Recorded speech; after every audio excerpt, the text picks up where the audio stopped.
رمضان کا کبھی سوچا رمضان کا مطلب کیا ہے؟ رمضان کو رمضان کیوں کہتے ہیں؟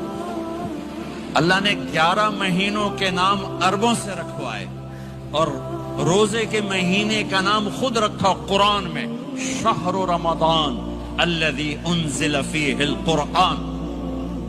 محرم، صفر، ربیع الاول، ربیع الثانی، جمادی الاولی، جمادی الثانی، رجب، شعبان، شوال، ذوالقعدہ، ذوالحج، یہ عربوں نے نام رکھا، اور رمضان پہلے سے رکھا جا چکا تھا، عربوں سے رکھوایا۔ رمضان کے لفظ اور روزے میں کیا جوڑ ہے؟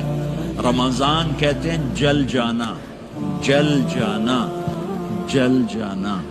تو اس کو روزے کے ساتھ کیا مناسبت ہے کہ جب کوئی مرد عورت روزہ رکھتا ہے یا رکھتی ہے تو پچھلے 330 دن کے گناہ، آج روزہ رکھا، پٹی تیار ہو گئی، گناہ ڈال کے جلاؤ، دوسرے دن اور گناہ جلاؤ، تیسرے دن اور گناہ، چوتھے دن اور، 30ویں دن سارے گناہوں کو اللہ تعالیٰ جلا کے، راکھ کر کے، ایمان والے مرد عورت کو پاک کر کے، صاف کر کے، آخری رات کہتا ہے جاؤ بخشے بخشائے چلے جاؤ، جاؤ بخشے بخشائے چلے جاؤ۔